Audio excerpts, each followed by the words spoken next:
Welcome, everyone. It's a pleasure to have you with us today to join us for a webinar called Innovation, 5 Ways Leaders Can Promote an Innovative Culture. And before we get started, I'd just like to introduce myself.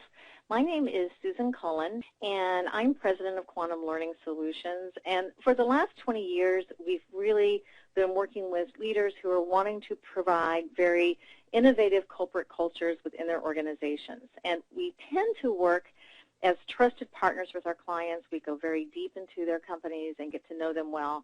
And as I've been working with and talking to some of the CEOs of these companies, I've had a lot of in-depth conversations with them about what it really takes to survive and grow in this economy and going into the future. And so there's some things that we're seeing that successful companies do around innovative leadership, and some things that we've been working with our clients to help them do around innovative leadership. And I'd like to share some of those findings with you today and hope that you'll get some new food for thought as we go forward. So one thing, first of all, to start, before we begin to look at our agenda, is to set the course for where we're going and why we want to get there. And, you know, understanding innovation and why it's important for organizations is really fundamentally critical today. We know that more than 70% of senior executives say that innovation will be at least one of their top 3 drivers of growth in the next few years. And that's what our clients are telling us as well. But what's interesting is that we see that 65% of them are disappointed in their ability to get that done. And they say by far, 94% of them, that leadership and corporate culture are the most important drivers. So they know that's where the answer lies to really building an innovative culture. So this session today is for you if you've been asked to carry out an executive charge to create a corporate culture that embraces innovation, and that you know that time is of the essence, maybe budgets are limited, and you're really looking for a proven, cost-effective solution. You may not be sure where to go, and so we want to help you with that. You know, it may be that you are an HR or a training leader and you've been asked to find ways to build a more innovative culture, or you're a department manager and you're looking for ways to develop your team better, or perhaps you're an individual and you're looking for ways to enhance your own professional development. But in any event, you've been stymied and not sure how to make it happen, and we want to give you some food for thought about that today. We know that innovation and innovative leadership is the key, because all the money in the world, all the R&D resources in the world, all the time and energy in the world really isn't worth a hoot without the ability for leaders to build an innovative culture. And this can only happen when your leaders create a climate to make that occur. So it's not easy. People are naturally resistant to change. We know that. And it's hard for leaders to know how to do this without some guidance. So you may be asking yourself some of these questions. You know, where do you begin? You know, how do you get started? How do you make that occur? And I understand that myself. In fact, it was my experience in corporate America and the lack of good leadership and innovation that I saw then that really drove me to even found Quantum Learning Solutions in the first place. Since then, we've been really working with many companies to develop a culture where excellence, innovation, and engagement can thrive. And what we know in this process is that the traditional leadership approaches of the past just will not work in today's world. Today, you've got to think outside the box, and you have to make sure you've got your team thinking outside the box if you're ever going to be a market leader in your field. And, you know, it's not always easy. It's not your fault to not know how to get started. You know, the focus on developing an innovative culture is still really in its early stages. For example, let me share with you a story that we found with one of our clients that was a Fortune 500 consumer electronics company. And, you know, developing innovative new products for this company was critical to their survival. You know, they knew it. That's what they saw in the marketplace. And when we first started working with them about 8 years ago, we found that their R&D teams that were working on their Blu-ray technology weren't talking to the R&D teams that were working on cameras. So they had teams that were working very much in silos. They kind of had a silo mentality where, from both a geographic perspective and also across product lines, people tended to feel kind of territorial, and they were guarded about their ideas. And my guess is that you may have seen that too in your organization. It's pretty common. So if you have, you're not alone in that. But it was when we really started working with their leaders to help them set the expectation to communicate across those silos that we saw a big difference in their ability to innovate.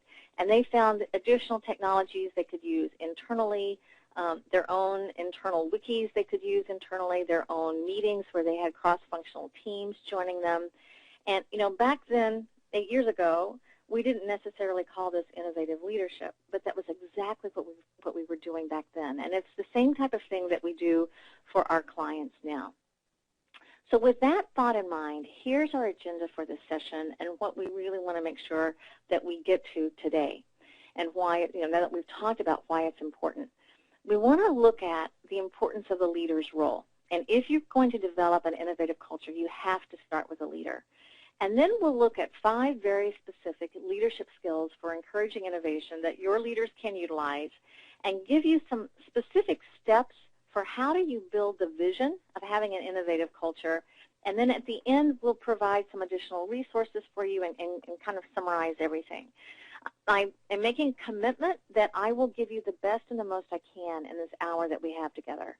The hour is pretty limited, and I can't put everything that we've gathered in these 20 years into this hour. So I promise that before we end today, I'll share with you how you can get some more information and how you can look at some of the unique challenges in your own organization. So I promise I'm not going to leave you hanging. We will have several additional in-depth free resources available to you at the end of this webinar, so you will be able to request those on your feedback form when you log off. So just wanted to give you an update and heads up about that. Also, let's make this pretty interactive today.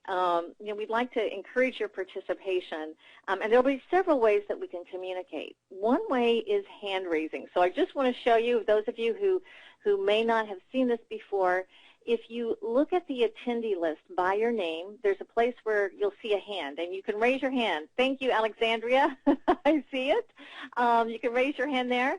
So if you have a question, you can raise your hand there, and I will see it, hopefully. I may not be able to get through the whole long list, but if you have any additional questions, I do encourage you to ask them in the questions box.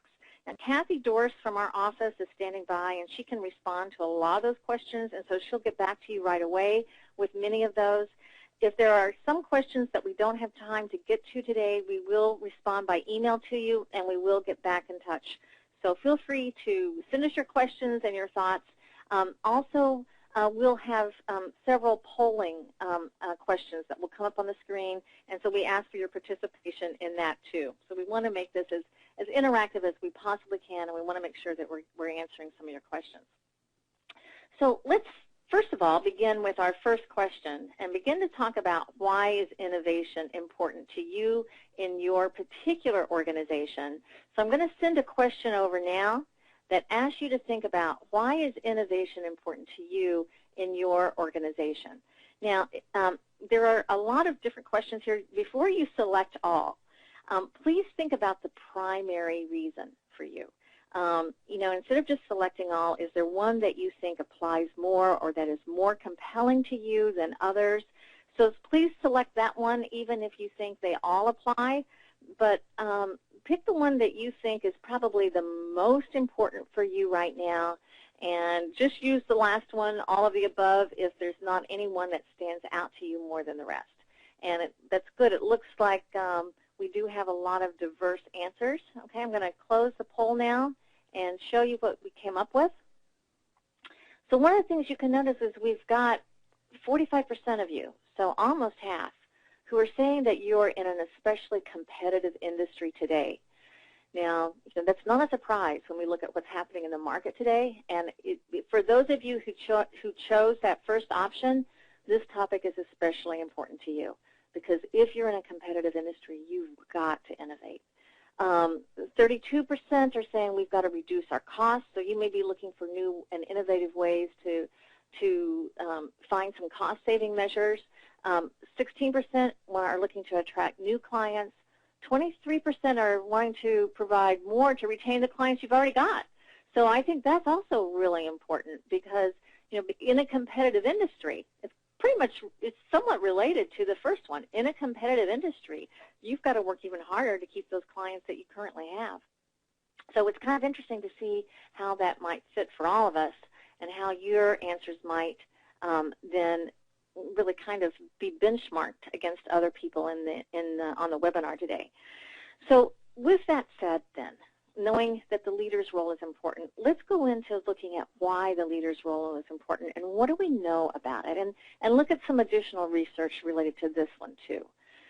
Gallup did one of the most extensive studies ever, where they studied over 1 million employees in a variety of industries worldwide, and they wanted to go back and find out what were employees in those organizations really believing. In other words, how did the employees think? From the employee's perspective, within the companies that had the highest level of profitability, productivity, employee retention, and customer loyalty.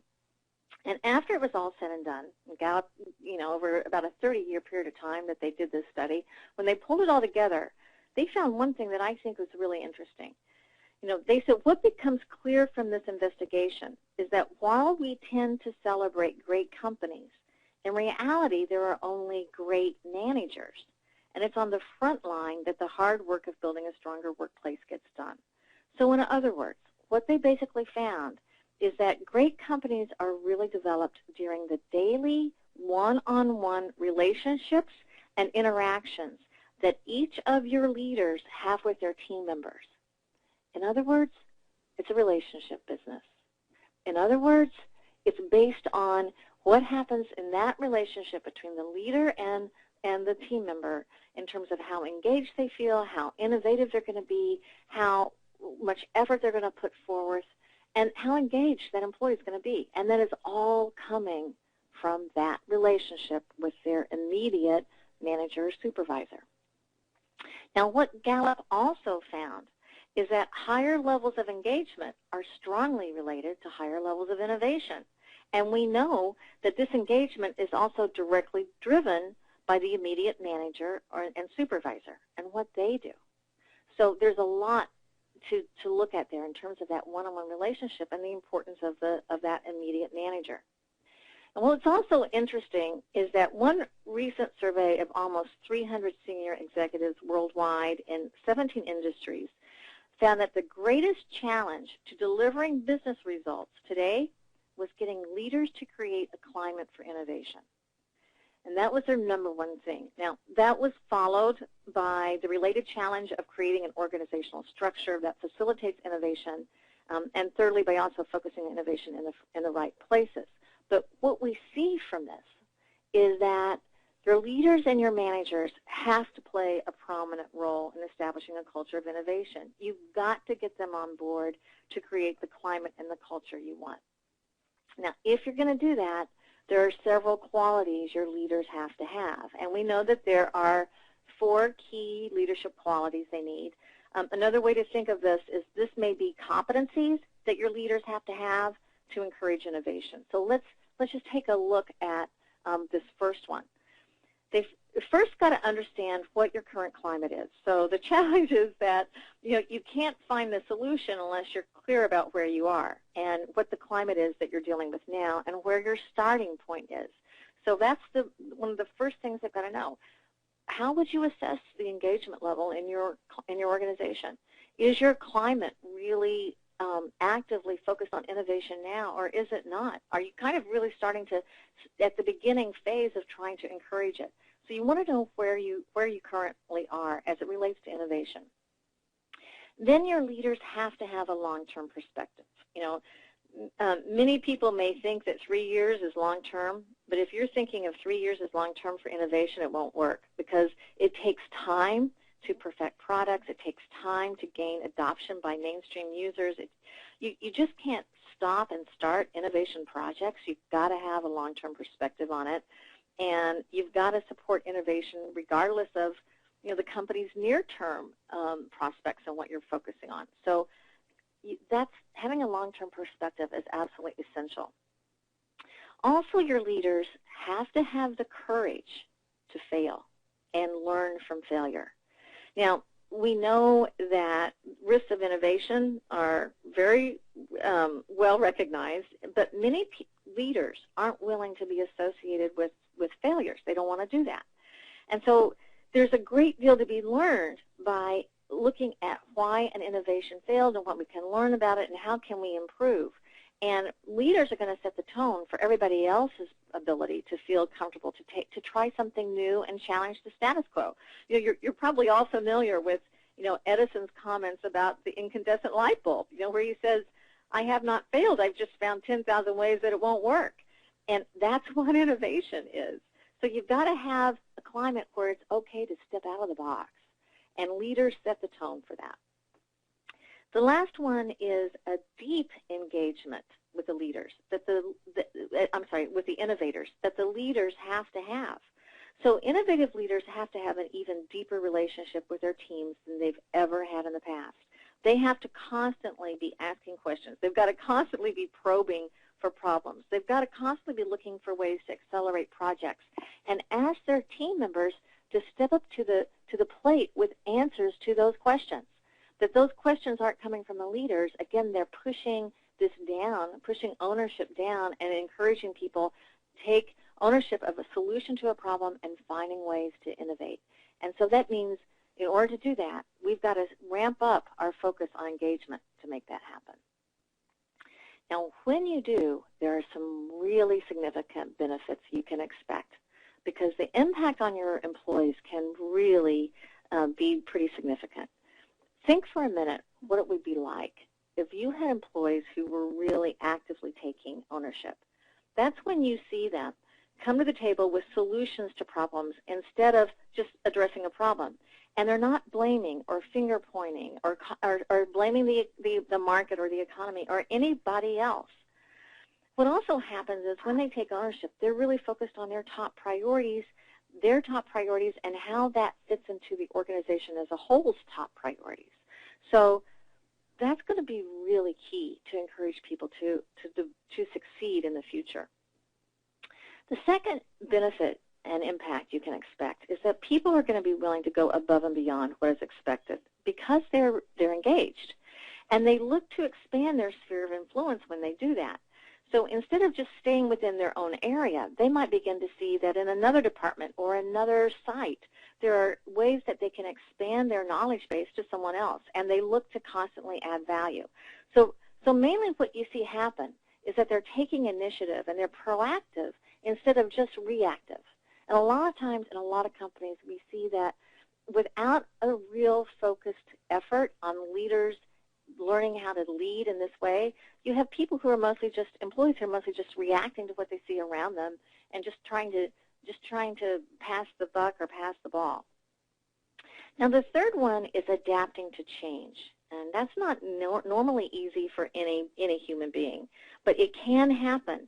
And when people learn that change is to be expected and change is part of the culture and change is critical for innovation, then they can demonstrate, what we sometimes call intellectual flexibility. In other words, they don't have a closed mind. They're open. They're not, they're not rigid. Because you can't innovate if you have everybody insisting on always doing it the way we always did it.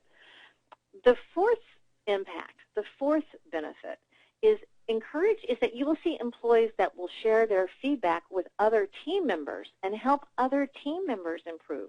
So it doesn't have to all come from the leader.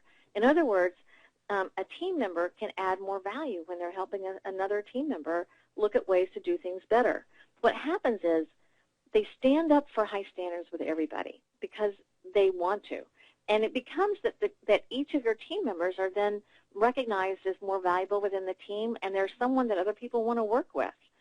They're also able to provide constructive feedback to other team members in a positive way, even if there's not a reporting relationship. So the last, and maybe even the most significant, but it's all kind of leading to the last impact on employees, is this is where you see innovation constantly increase. Because when people are then focused on taking ownership and going above and beyond and adapting to change and talking and dialoguing and sharing feedback, they constantly increase innovation because now they're looking at ways to constantly improve processes for innovative problem solving, and also any other type of internal process improvement. Cost-cutting measure, as some of you may have mentioned, ways to add value to customers, as some of you have mentioned, and looking for ways to stand out in your industry. So think what a difference it can make in your organization when you have employees that demonstrate these abilities in your culture, and it can be huge. Okay, let's go now to talking about what skills do your leaders need to have. So we know that their leader's role is important, so what do they need to do, and how do they do that? And basically what we see is that all leadership responsibilities will fall into one of these three categories. You've got to have the vision of an innovative culture to know where you're going. And then you've got to get everybody on board and aligned with that vision so that you can then execute on the steps to make that vision a reality. And we found that every action of leadership is going to fall into one of these three buckets. And, there's a lot to say about each one of these. We could probably spend an entire day just talking about each one, but this is the big picture. In many of our leadership programs, we use an assessment to help leaders see their abilities in each one of these. But we know that all leadership is going to fall into one of these three areas of responsibility. So let's look specifically then at innovation and review a 5-step formula for leaders. Now, we know that this formula works as a way to align and execute on the vision for innovation. When any one step of this formula isn't there, you cannot grow an innovative climate. The good news is that every single one of these things are within the control of your leaders. And the other thing is that they don't have to take a big capital expenditures to yield a huge result on your organization's bottom line. Because remember, it's the leaders that make the difference. So I'm going to go through these. I'm going to share as much as I can with you about these. I'm only going to have time to drill down, though, deeper, take a deeper dive into the first one on establishing a vision. So we'll talk a lot more about that, but I also want to briefly review these others and give you some insight into that. And one thing, too, before we really get started, a heads up on this one. At the end of the webinar today, on your feedback form, we'll be offering you a free assessment which will enable you to identify your organization's strengths and development needs on each of these 5 things. So it's going to give you an opportunity to say, okay, where are we strong and where are we weak in our culture on all of those, and it can give you some insight also into yourself. So you can indicate your interest in that. I just wanted to give you a heads up about it before we go through it. Okay, let's start with the first one, establishing the vision of an innovative culture. It's really critical. Without that vision, again, you don't know where you're going, and so people have to have a target, and they have to know what it looks like, and they've got to have everybody talking about that target. So I'm going to give you a lot about that in just a minute. I'm going to skip that for now, and let's go to the other 4. Let's start with number 2 then, and that is encouraging an open encouraging open communication in every direction, because it's amazing to me how many people still experience silo mentality in their organizations where one department or group isn't sharing their ideas with others. So we talked about that a minute ago with the example I shared, but that's definitely happening. In fact, I'm just curious. I don't have a polling question for this, but if you can identify, if you feel like your organization has silo mentality, just raise your hand. You can see that the hand button is right next to your name under the attendee list, where you can click that on if you'd like, and just raise your hand if you feel like, yes, we see that our organization does have silo mentality sometimes. We see that there are times when we aren't communicating with other departments very well. There are times when we really kind of tend to try to keep things to ourselves and keep private and don't always share a lot of information. And at this point, I can see that it's about 45%, even though not everybody's still, some of the hands are still coming up. So I'm going to close the hands down now. But we can see that a lot of you relate to that. Almost half of you relate to that. Now, what's also got to have happen, in addition to not having silo mentality, you've got to have bottom-up communication for problem solving and have that be the norm. So what we see that happens is that you've got to have everybody feeling like, okay, it's their owner, they need to have ownership to begin to start to focus on how to solve problems and to speak their mind. So that means that you have to have leaders make it extremely safe for people to share their ideas. That's going to be a really important part of the process. The third step in the formula is to create an engaged, motivated, and inspired team. Now, your leaders are the ones who create this, and they've got to let people know that, first of all, they are valued as individuals and that their ideas are heard and respected, because employees need to feel directly involved in decisions that impact them, and they've got to feel that their contributions matter and that they're heard and that they're recognized, or else they're going to shut down. And what can happen, we hear from a lot of leaders who say, that makes sense to me cognitively, that I need to let people know that I value them and I need to listen to their ideas and involve them in decisions that impact them, but we just get busy and we're in a hurry and we're overwhelmed and we don't spend time really sitting down and listening and engaging people and trying to get their thoughts. But if that happens and your leaders have unknowingly shut down someone's input, they have unknowingly shut down innovation. And if they have not created an engaged environment, it's going to be impossible to create a climate where innovation can grow. So it's really important to begin to start to focus on that. The fourth one is to mentor, coach, and grow each team member. And the good news is that most people are eager to grow. The bad news is that it takes active coaching to do it consistently from the leader. So building an engaged climate does not mean the leader is passive. In fact, it's just the opposite. It means the leader is available and they're enthusiastically looking for ways to further develop their team. So that's going to be really key. And last but not least, develop a high trust environment. And what can we say about trust? Without a high level of interpersonal trust, people won't give their best, and they'll just bide their time. And, like we laugh sometimes, we think about people who quit and leave, and then there are also people who quit and stay. You probably have seen what I'm talking about. Without trust, people just check out. Without trust, we really have nothing. So that really starts with a key part of the process. So with that said, let's start to move in then to this first one and drill down a little deeper into this first one, because there are some real nuts and bolts and ideas that I want to share with you that you can apply immediately about how can you really help your leaders build a vision. Now, the first one is to create mission and vision statements for your work unit that emphasize innovation. So it doesn't mean that it doesn't necessarily even have to come from a large corporate directive. I mean, it's great if that is, if you've got a real clear mission vision statement. But, what you can see is that you can even do it within your own work unit. And leaders need to really talk to their teams about why innovation is important. It's all about selective focus. What you focus on is what you put emphasis on. So let me give you an example, and I may ask you to raise your hand on this one too. How many of you have bought a new car in the last year? Raise your hand if you've bought a new car in the last year or two, and you picked out your new vehicle, you bought a new car. And go ahead and just raise your hand.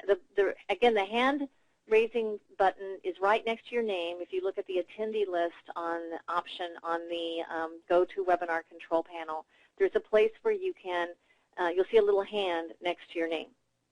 And there's a place where you can raise your hand. And I see a lot of you are still coming in.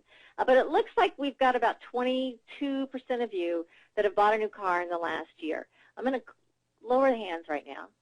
And now the next part of that is, of those who did buy a new car in the last few years, how many of you would say that you noticed it on the highway more than you ever did before once you were looking for that make and model of vehicle? And even if you didn't buy a new car in the past few years, you've probably known that you can see if you've done it. And if you have done it, just go ahead and raise your hand on that one too. And, we see a lot of hands coming up for this one now. again, we've got that 20% of you who've responded to that. So here's the point. I'm going to lower the hands again. Here's the point about that when you have selective focus, you begin to start to make that mission and vision really more prominent and visible. You know what to look for. You see innovation when it's occurring because you recognize it. And so that selective focus goes a long way. And that's one of the things you want to make sure that your leaders are doing, is really beginning to start to focus on creating the mission and vision statements. The next one is to discuss the importance of innovation in regular team meetings. So here what you may see is that this is something any team leader can start doing right away. You might have one person on your team be responsible during each meeting for contributing one new idea to improve a process or one new idea to better serve a customer, and then let that role rotate during your meetings, so that pretty soon people are going to be conditioned to be thinking about innovation. And when they see something that could be improved, they'll make a note of it, and then they'll know, okay, I want to discuss this in our next meeting. So that can go a long way as well. The next one is to demonstrate as a leader your own personal curiosity and inquisitiveness, because you have to walk the talk. You can't ask others to be open and look for new opportunities to improve. If we can't ask them to do that if we're not doing it ourselves. And one of the biggest ways that trust is destroyed is when the leader is not demonstrating what you're asking others to do. So bottom line thing is to get leaders to start asking questions in their teams and with their employees, like, why not? Ask questions like, why not, instead of just why. And when you start to ask why not, that's also going to get people to start to ask themselves that question, and it encourages everybody to think outside the box. Another one is to always model risk-taking and open communication by sharing professional success and failures with the team. And one of the things that we know can happen is that this can be tough for a lot of leaders, because let's face it, it's human nature to be afraid of risk-taking, especially if taking the risk to make a mistake might be in front of the organization or your peers or your own manager. But what we know is that innovation cannot happen if people are afraid to take risks. It doesn't mean you take careless risks, but you have to take some risks to challenge the status quo, or there's never any progress. And what's going to happen is all those employees on that team, they're going to be really watching the team leader. Does the leader make mistakes and make it okay to talk about it?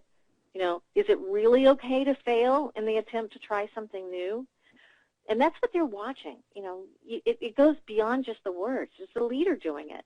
And when the leader opens up their kimono and they talk about, their own efforts to stretch outside the box, especially when it didn't work, and they're okay with it, and they talk about the lessons that they learned, it helps people see that the vision for innovation is real, that it's not just words on paper. And I think we all can recognize that when people let themselves be vulnerable, when leaders admit they made a mistake, for example, they gain so much more credibility than they ever did if they tried to act like they didn't make a mistake at all, because people know. But when you make a mistake and you learn from it, and you say, here, and I'm glad I did it, because if I hadn't done it, we wouldn't have learned this. It helps people say, okay, so I can stretch a little bit, and I want to find new ways to improve and new ways of doing things. And then the next one is to really begin to start to encourage employees to produce original answers to a problem or question, and for the leader not to just jump in and tell them, but to ask them come to you with a problem and the solution. I'll always remember a leadership program I was delivering several years ago, and we were going around the room and we were doing introductions, and there was a woman who said that she had just been recently promoted as a leader into her company, and the reason they told her that they gave the job to her, even though she was younger than other people with less experience, that the reason they gave the job to her was because she was a person who, whenever there was a problem, she came with a solution. And other people just came with a problem. And they saw that as providing manager over someone who had a little more experience than she had. So if you're encouraging people, then as a leader within your own teams, if you're encouraging people to always come to you with solutions, you've got to show them you're serious about this, because they may not have had a culture in the past, or maybe your culture is, hopefully always growing and improving. Perhaps in the past you hadn't done this either. To encourage that people didn't think that part of their job included that they have to be problem solvers. What's going to happen is, even if the wording is there on paper, they're going to test the leader. And if the leader is used to the old style of leadership that did not put responsibility and accountability back to the employee, this can be really dangerous, because you've got to let your employees know that you want them to come to you with solutions, not just problems, and that they need to have ownership in really making that happen, and that innovation is part of everyone's responsibility.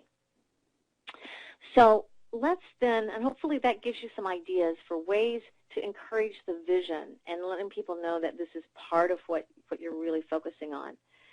Let's give you a chance now to benchmark your own organization on these 5 things against the other participants in the class, because we may see that there might be some areas that you might be stronger in, and some areas that you might be your biggest challenge. And it can be just interesting to take a look and see how that goes for you. So I'm going to bring up the next polling question now. And which of these do you feel that you are the strongest, and that your organization is the strongest? So please select one that you think reflects the area in which you are the strongest. And so go ahead, if everybody could just make a selection, let's take a look, and then we'll give you a chance to benchmark kind of what your answer was compared to other people. Are you strongest in establishing a vision of an innovative culture?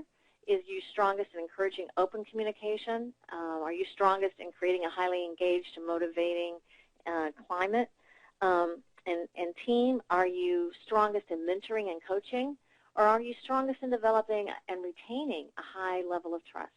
So let's take a look. Still getting some of the answers in, but give you a chance to really see how you're doing. All right, I'm going to launch the poll now and let you see what we saw. Okay, so one of the things we see is that by far the area that was the strongest was encouraging open communication in every direction. We had 46% of you say that. I'm really happy to see that.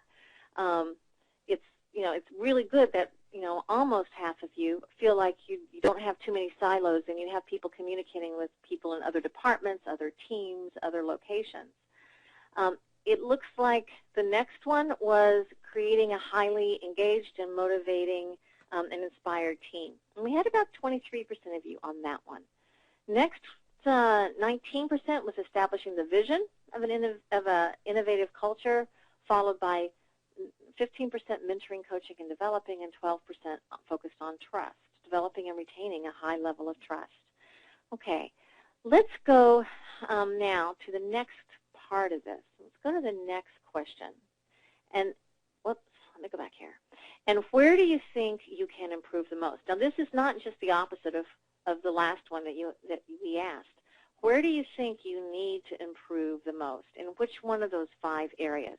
So select the one area that you think you need to improve the most. And again, we'll give you a chance to benchmark. I think this can be very interesting for all of us to see. And actually, the percentages are changing quite dramatically as we have more answers coming in. So where do you think you can improve the most? And make sure that you've selected and made one option. Okay. Looks like we're still getting some answers in, so I want to wait just another couple seconds. Okay. I'm going to close it down and show you what we had. Okay. What's interesting about this is 29% said developing and retaining a high trust environment. Now, I know that was the one area that people felt they were less strong, but let's just think about what this means.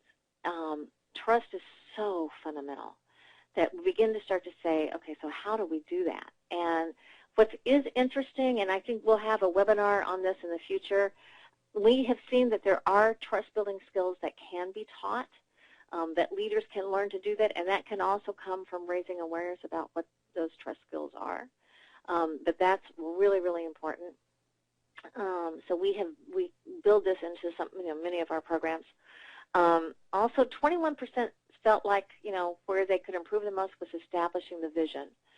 We kind of see after the trust part, actually, we've kind of got a tie on 18% between encouraging open communication and mentoring and coaching. And actually those top four were pretty close together, with trust probably still being the biggest challenge, but not unanimously. So again, with all of those 5 things, there are things you can do about it. There are tools and solutions that can help you get better at those things. And again, we'll have some free resources for you at the end. We want to share with you as much as we can today. Okay, so let's start to talk about then kind of some key summary thoughts, and then we will open it up to some questions. The agenda today was to talk about why the leader's role is important, 5 leadership skills for encouraging innovation, and some specific steps for building the vision. Now, I hope that you got some good food for thought in that process. If you are in the role of learning and development, your role is really critical here, because one thing they would just want to mention is that 70% of organizations report that innovation is one of their top 3 priorities, but only 20% are conducting any kind of innovation training, either for their leaders or for their team members, and you can focus on both areas. So what that means is you've got to be able to help your leaders develop an innovative culture, and you've got to start with that first. So if that's your role, you really have an important role. You really have an important part in the process.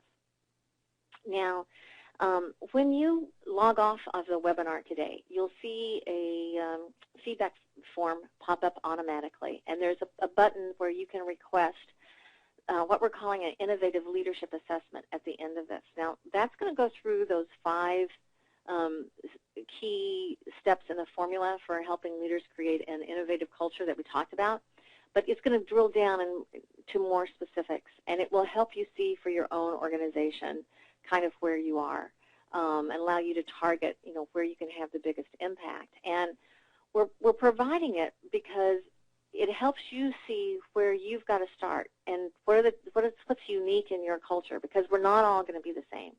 And it will also have some suggestions and strategies that you can use, and it can give you that can help give you a competitive advantage.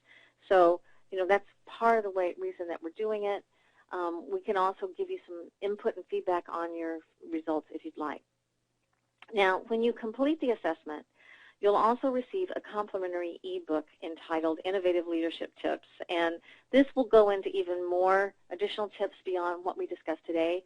You'll get that automatically when you complete the assessment, so that will be something that you want to take a look for as well. We're also want to be offering additional webinars on this topic. So we have another one scheduled for Wednesday, October 16th from 2 to 3 Eastern Time that's all about the coaching skills to enhance innovation. So especially if you were one of the people that found that one of your weakest links was mentoring and coaching and developing all your team members to enhance innovation, we're going to have some specific skills that leaders can use with that. And so feel free to join us there, and we'd be happy for you to attend. You can, on the feedback form, you can also request more information about that if you'd like us to send it to you. I'm also happy to share our blog with you. As you can see here, quantumlearn.com/blog. It's called Corporate Training Tips, and there's a lot of research and information archived on it. It's really like a whole list of articles on different topics to enhance productivity. So if you look on the right side of the blog, all the information is categorized by topic, such as leadership, communication, team building, time management, stress management, meeting management, etc. So I'm happy to share this with you and hope it's helpful. It's a great resource. It can be a good tool for looking up all kinds of answers and articles on any particular type of need that you might be facing. So let's go now, leave a little bit of time for questions and answers. And Kathy, I know that you're standing by to help us with with the questions. So if you want to tell us what kinds of questions you've got, Kathy. Okay, the first question I have is, even though we know innovation is important, I don't think our senior leadership team has a mission for innovation. What should I do? That's a good question, because you may find that if you think about it for your own organization, you may, probably several of you could be in that same boat. I think one thing that you want, the first thing to do is for you to talk to your senior leadership team about why it's important in the first place. I would encourage you to show the innovative leadership assessment with them, your results, because that can raise awareness. It would give you something that would be kind of a good kind of baseline to start to talk about. We will also be giving everybody, you'll get an email tomorrow with a link to the recorded version of this webinar. You're happy to share this with them if you'd like. But I just want to say good luck to the person who asked that question, because I know this can be challenging, but it's really important for you to kind of do what we've talked about, to step up to the plate and go to those leaders and share with them why you think this can add value to the organization. And when you do that, I think you can really make a significant difference to your company. So don't hold back. Share your thoughts with them. I think that's just going to help everybody grow and improve. So you could be modeling an important part of innovative leadership in the process. That's a good one, Kathy. Do we have any other questions? Yeah, here's another one. Can innovation be taught? Good question. And the answer to that is we find that we can teach people the way to create the culture to make that happen, and we can teach them ways first with leaders. And the leaders really need to know how to do it. So they need to really make sure that they're reinforcing this over time and really reinforcing learning over time. Also, make sure that your processes and structure support innovation. So you don't want to have a lot of bureaucracy get in the way of stifling innovation. You want to constantly talk about why innovation is important and really encourage your leaders to do that and practice some of the skills that we've talked about today. It's probably not going to happen if you do nothing. Innovation isn't going to happen if you do nothing. What is it? The definition of insanity is doing things the same way we always did and expecting to get a different result. So, that's not going to work. But answer to the question is yes, I think it can be taught, and there are things you can do to also encourage processes that encourage the culture as well.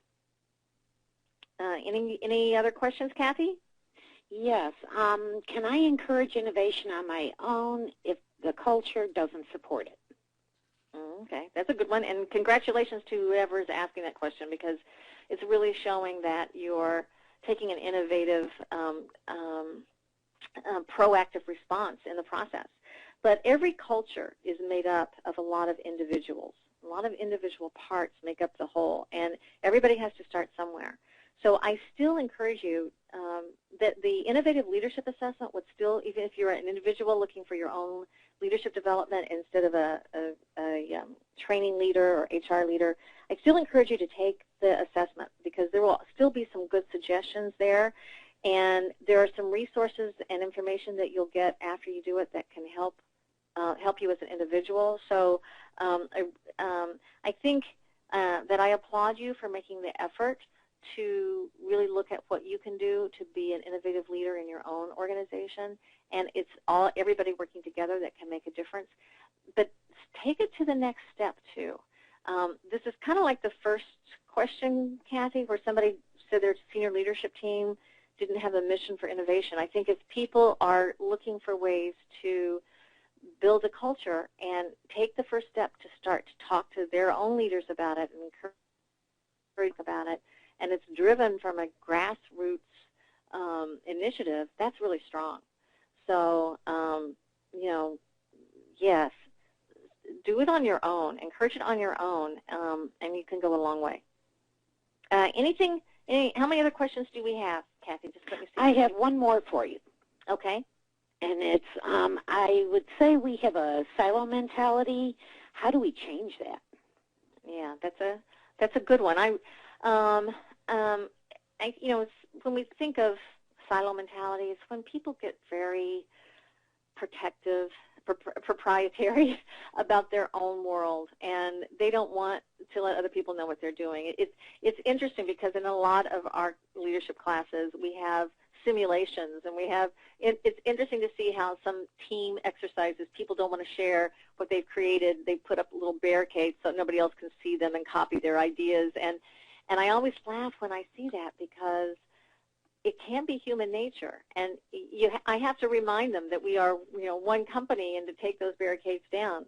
But it can happen. It's human, and so when that does happen, it's really important to get your leaders to raise awareness about it. I think this is where leaders have to play really a step-up role, because they've got to be able to go back and tell their team, your expectation is to work with these other teams. Your expectation is to call people in other geographic sites and share ideas about what you think will work, and let them know if you had something succeed. Take the initiative to go tell them what worked for you and what you learned. And if you can be a resource because you know another department or another area is struggling, step up and help them. It needs to be all leaders getting on board with this, though. If you only have one department head doing it and trying to encourage them to communicate with another department head, and that department head isn't really actively engaged, people will notice that, and they'll think they don't have to. So it can happen, but it happens through the leaders, and they have to really make a conscious effort and then push that down and let people know it's really expected of them, and ask them, in the coaching conversations they have with them, ask them, what have you shared with other areas? What are you doing to enhance communication across the board? And as they do that, then the employees will start to learn that's what's expected of them. So the results are really worth it, and really encourage you to do that, because that will make a big difference. Kathy, was that the last question that we had then? Anything else? That's it. Okay. Well, I'd just like to say thank you to everyone. It's been a pleasure being with you today. I hope you found this session worthwhile. If you have any additional questions, feel free to email us those. We're happy to help you. And again, as soon as you log off, you'll see the feedback form come up where you can select the Innovative Leadership Assessment. If you'd like to take it, we're happy to share. I highly encourage it to every one of you. You can also request additional information that's on that form. So thanks so much, everybody, and have a wonderful, creative, and innovative day. Take care. Bye.